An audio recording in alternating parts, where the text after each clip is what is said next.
ಲೋಕಸಭೆ ಚುನಾವಣೆಯಲ್ಲಿ ಮೋದಿ ಮಣಿಸಲು ಕಾಂಗ್ರೆಸ್ ಕಸರತ್ತು ಆರಂಭಿಸಿದೆ. ಕಾಂಗ್ರೆಸ್ ನಾಯಕ ರಾಹುಲ್ ಗಾಂಧಿ ನೇತೃತ್ವದಲ್ಲಿ ಮತ್ತೊಂದು ಮೆಗಾ ಯಾತ್ರೆ ಇಂದಿನಿಂದ ಆರಂಭ ಆಗ್ತಾ ಇದೆ. ಭಾರತ್ ಜೋಡೋ ಯಾತ್ರೆ ಸಕ್ಸಸ್ ಆಗಿತ್ತು. ಮೊದಲ ಹಂತದ್ದು ಇದು 2.0, ಇದು ಎರಡನೇ ಹಂತದ್ದು. ಮೋದಿ ಮಣಿಸೋಕೆ ಕಸರತ್ತು ಆರಂಭ ಆಗಿದೆ ಕಾಂಗ್ರೆಸ್ನಿಂದ. ಮತ್ತೊಂದು ಮೆಗಾ ಯಾತ್ರೆ ಇದು. ಇಂದಿನಿಂದ ಭಾರತ್ ಜೋಡೋ ನ್ಯಾಯ ಯಾತ್ರೆ ಆರಂಭ ಆಗಲಿದೆ. ಭಾರತ್ ಜೋಡೋ ನ್ಯಾಯ ಯಾತ್ರೆ ಇದು. ಮೊದಲಿದ್ದು ಭಾರತ್ ಜೋಡೋ. ಇದು ಇಂಪಾಲ್ನಲ್ಲಿ ಇವತ್ತಿನ ಒಂದು ಕಾರ್ಯಕ್ರಮ ಇದೆ, ಅಂದರೆ ಚಾಲನಾ ಕಾರ್ಯಕ್ರಮ ಇದೆ ಮಣಿಪುರದ ಇಂಫಾಲ್ನಲ್ಲಿ. ಅಂದರೆ ಒಂದು ಅರಮನೆ ಮೈದಾನದಲ್ಲಿ ಅದಕ್ಕೆ ಅವಕಾಶವನ್ನು ಕೇಳಿದ್ರು. ಅಲ್ಲಿ ಭದ್ರತಾ ಕಾರಣದಿಂದಾಗಿ ಖಾಸಗಿ ಮೈದಾನದಲ್ಲಿ ಅವಕಾಶವನ್ನು ಕೊಟ್ಟಿದ್ದಾರೆ. ಇನ್ನು ರಾಹುಲ್ ಗಾಂಧಿ ಅವರ ಯಾತ್ರೆಯಲ್ಲಿ ಎಐಸಿಸಿ ಅಧ್ಯಕ್ಷ ಮಲ್ಲಿಕಾರ್ಜುನ್ ಖರ್ಗೆ ಹಾಗೆ ಕರ್ನಾಟಕದ ಸಿಎಂ ಸಿದ್ದರಾಮಯ್ಯ ಅವರು ಕೂಡ ಭಾಗಿಯಾಗ್ತಾರೆ. ಮಣಿಪುರದ ಇಂಫಾಲ್ನಿಂದ ಮುಂಬೈವರೆಗೂ ಈ ಯಾತ್ರೆ ನಡೆಯುತ್ತೆ. ಇಂದಿನಿಂದ ಮಾರ್ಚ್ 20ರವರೆಗೂ ಕೂಡ ಪ್ರಯಾಣ ಇರುತ್ತೆ. ಅಂದರೆ ಕಾಲ್ನಡಿಗೆ 66 ದಿನಗಳಲ್ಲಿ ಬಸ್ ಹಾಗೂ ಕಾಲ್ನಡಿಗೆಯಲ್ಲಿ 6300 ಕಿಲೋಮೀಟರ್ ಕ್ರಮಿಸುವಂಥ ಗುರಿ ಇದೆ. 14 ರಾಜ್ಯಗಳು ಬರ್ತವೆ, 110 ಜಿಲ್ಲೆಗಳು, 100 ಲೋಕಸಭಾ ಸ್ಥಾನಗಳನ್ನು ಈ ಯಾತ್ರೆ ಅಂದರೆ ಆ ಒಂದು ರಾಜ್ಯಗಳ ಮೇಲೆ ಹಾದು ಹೋಗುತ್ತೆ.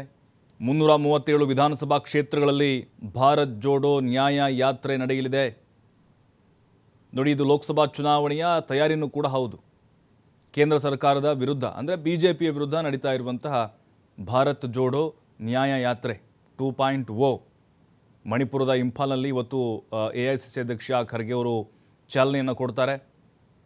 ಮೊದಲ ಹಂತದ್ದು ಕನ್ಯಾಕುಮಾರಿಯಿಂದ ಕಾಶ್ಮೀರದವರೆಗೆ ನಡೆದಿತ್ತು. ಸುಮಾರು 3500 ಕಿಲೋಮೀಟರ್, 2.5 ತಿಂಗಳುಗಳ ಕಾಲ. ನೋಡಿ, ಲೋಕಸಭೆ ಚುನಾವಣೆ ಹತ್ತಿರ ಬರ್ತಿರೋದ್ರಿಂದಾಗಿ ಇದೊಂದು ರೀತಿ ಕಾಂಗ್ರೆಸ್ಗೆ ಬೂಸ್ಟ್ ಕೊಡ್ಬೋದು. ಯಾಕಂದರೆ ಅದು ಕರ್ನಾಟಕದಲ್ಲಿ ಎಫೆಕ್ಟ್ ಆಗಿದೆ. ನಮ್ಮಲ್ಲೂ ಕೂಡ ಭಾರತ್ ಜೋಡೋ ಯಾತ್ರೆ ಹಾದು ಹೋಗಿತ್ತು, ತೆಲಂಗಾಣದಲ್ಲೂ ಹಾದು ಹೋಗಿತ್ತು. ತೆಲಂಗಾಣ ಕಾಂಗ್ರೆಸ್ ಗೆದ್ದರು, ಕರ್ನಾಟಕದಲ್ಲೂ ಕೂಡ ಗೆದ್ದರು. ಆದರೆ ಉತ್ತರದ ರಾಜ್ಯಗಳಲ್ಲಿ ಸ್ವಲ್ಪ ಹಿನ್ನಡೆ ಆಯಿತು ಅವ್ರಿಗೆ, ಛತ್ತೀಸ್ಗಢ, ಮಧ್ಯಪ್ರದೇಶ, ರಾಜಸ್ಥಾನದಲ್ಲಿ. ಈಗ ಪಶ್ಚಿಮ ರಾಜ್ಯಗಳು ನೋಡಿ, ಮೇಘಾಲಯ ಆಗಿರ್ಬೋದು, ಸಿಕ್ಕಿಂ ಆಗಿರ್ಬೋದು, ಮಣಿಪುರ, ಅದಾದಮೇಲೆ ಪಶ್ಚಿಮ ರಾಜ್ಯಗಳಿಗೂ ಕೂಡ ಕಾಲಿಡುತ್ತೆ ಭಾರತ್ ಜೋಡೋ ನ್ಯಾಯ ಯಾತ್ರೆ. ಅಂದರೆ ಇಲ್ಲಿ ಲೋಕಸಭಾ ಚುನಾವಣೆಯನ್ನು ಟಾರ್ಗೆಟ್ ಮಾಡಿಕೊಂಡು ಮೋದಿ ಸರ್ಕಾರದ ವಿರುದ್ಧ ವೈಫಲ್ಯಗಳನ್ನು ಬಿಚ್ಚಿಡ್ತಾ ಜನರ ಮನಸ್ಸಲ್ಲಿ ಅದನ್ನು ಒತ್ತುತ್ತಾ ರಾಹುಲ್ ಗಾಂಧಿಯವರು ಸಾಗಲಿದ್ದಾರೆ. ಅಂದರೆ ಈ ಭಾರತ್ ಜೋಡೋ ನ್ಯಾಯಯಾತ್ರೆಯ ಉದ್ದೇಶ ಅಂತ ಹೇಳಿದರೆ ಕೇಂದ್ರ ಸರ್ಕಾರದ ವೈಫಲ್ಯಗಳನ್ನು ಜನರಿಗೆ ಅರಿವು ಮೂಡಿಸುವಂಥ ಒಂದು ಕೆಲಸ. ಅದನ್ನು ರಾಜಕೀಯವಾಗೂ ಕೂಡ ಬಳಸ್ಕೊಳ್ಳೋದು ಹೋಗೋದು. ಉದಾಹರಣೆಗೆ ಬೆಲೆ ಏರಿಕೆ, ನಿರುದ್ಯೋಗ ಸಮಸ್ಯೆ, ಸಾಮಾಜಿಕ ನ್ಯಾಯ, ಅದರ ಜೊತೆಗೆ ಮಣಿಪುರದ ಹಿಂಸಾಚಾರ ಘಟನೆ, ಇದೆಲ್ಲವನ್ನು ಕೂಡ ರಾಹುಲ್ ಗಾಂಧಿಯವರು ತಮ್ಮ ಜಾಥಾದಲ್ಲಿ ಬಳಸಿಕೊಂಡು ಸಾಗಲಿದ್ದಾರೆ. ಅಲ್ಲಲ್ಲಿ ಸಾಕಷ್ಟು ಸಭೆಗಳನ್ನು ನಡೆಸಲಿದ್ದಾರೆ.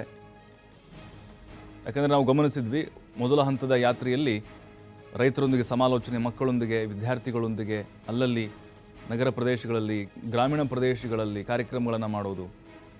ಹಾಗಾಗಿ ಇದು ಅನುಕೂಲ ಆಗಿದೆ ಅಂತ ಕಾಂಗ್ರೆಸ್ ನಾಯಕರಿಗೆ ಅನಿಸಿದೆ. ಈಗ ಎರಡನೇ ಹಂತದ್ದು ಇವತ್ತು ಮಣಿಪುರದ ಇಂಫಾಲ್ನಿಂದ ಚಾಲನೆಯನ್ನು ಕೊಡಲಾಗ್ತಿದೆ. ಮಣಿಪುರವನ್ನು ಆಯ್ಕೆ ಮಾಡಿಕೊಂಡಿದ್ದು ಯಾಕೆ? ನಮಗೆಲ್ಲ ಗೊತ್ತೇ ಇದೆ, ಅಂತಾರಾಷ್ಟ್ರೀಯ ಮಟ್ಟದಲ್ಲಿ ಸದ್ದು ಮಾಡಿದಂತಹ ಭಾಳ ಒಂದು ಹೀನ ಕೃತ್ಯ ಅಲ್ಲಿ ನಡೆದಿತ್ತು.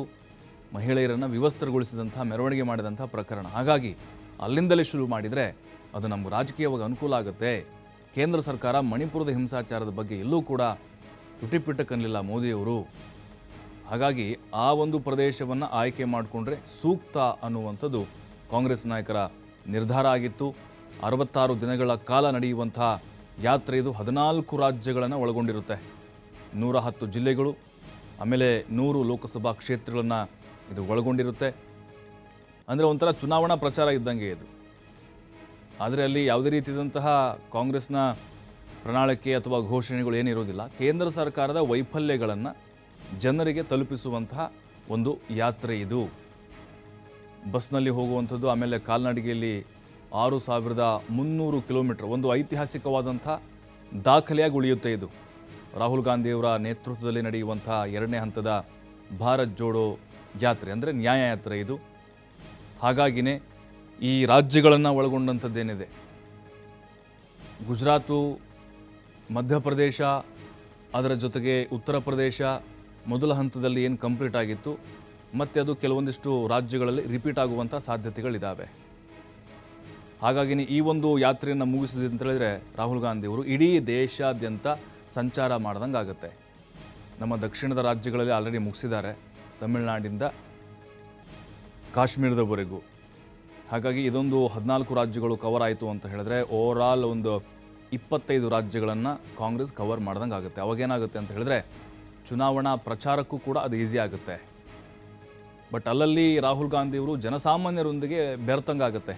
ಈಗ ಹತ್ತಿರದಿಂದನೇ ಜನಸಾಮಾನ್ಯರ ಕಷ್ಟಗಳನ್ನು ಆಲಿಸುವಂಥದ್ದು. ಕೇವಲ ಚುನಾವಣೆ ಇದ್ದಾಗ ಮಾತ್ರ ಬಂದು ಪ್ರಚಾರ ಮಾಡಿ ಹೋಗೋದಲ್ಲ, ಜನಸಾಮಾನ್ಯರೊಂದಿಗೆ ಅವ್ರ ಮಧ್ಯೆನೇ ಇದ್ದು ಅವ್ರ ಸಮಸ್ಯೆನ ಅರಿತು ಅವ್ರ ಕಷ್ಟಗಳನ್ನು ಕೇಳುವಂತಹ ಒಂದು ರಣತಂತ್ರಗಾರಿಕೆ ಇದರ ಹಿಂದೆ ಅನ್ನುವಂಥದ್ದು ಬಹಳ ಸ್ಪಷ್ಟ. ಹಾಗಾದರೆ ಯಾವ್ಯಾವ ರಾಜ್ಯಗಳಲ್ಲಿ ಈ ಒಂದು ಭಾರತ್ ಜೋಡೋ ನ್ಯಾಯಯಾತ್ರೆ ಹಾದು ಹೋಗುತ್ತೆ ಅನ್ನೋದನ್ನು ಕೂಡ ನಾವು ಗಮನಿಸಬೇಕಾಗತ್ತೆ. ಆ ರಾಜ್ಯಗಳನ್ನು ಯಾಕೆ ಇಲ್ಲಿ ಆಯ್ಕೆ ಮಾಡಿಕೊಂಡಿದ್ರು ನೋಡಿ. ಮೊದಲು ಇಂಫಾಲದ ಅರಮನೆ ಮೈದಾನದಿಂದ ಆರಂಭ ಆಗಬೇಕಾಗಿತ್ತು, ಅಲ್ಲಿ ಅವಕಾಶ ಸಿಗಲಿಲ್ಲ. ಇವತ್ತಿನ ಒಂದು ಕಾರ್ಯಕ್ರಮಕ್ಕೆ ಮಲ್ಲಿಕಾರ್ಜುನ ಖರ್ಗೆ ಅವರು ಚಾಲನೆ ಕೊಡ್ತಾರೆ. ಮಣಿಪುರ, ನಾಗಾಲ್ಯಾಂಡ್, ಅಸ್ಸಾಂ, ಮೇಘಾಲಯ, ಪಶ್ಚಿಮ ಬಂಗಾಳ, ಬಿಹಾರ್, ಜಾರ್ಖಂಡ, ಒಡಿಶಾ, ಛತ್ತೀಸ್ಗಢ, ಉತ್ತರ ಪ್ರದೇಶ, ಮಧ್ಯಪ್ರದೇಶ, ರಾಜಸ್ಥಾನ, ಗುಜರಾತ್ ಹಾಗೆ ಮಹಾರಾಷ್ಟ್ರದಲ್ಲಿ ಈ ಯಾತ್ರೆ ಸಾಗಲಿದೆ.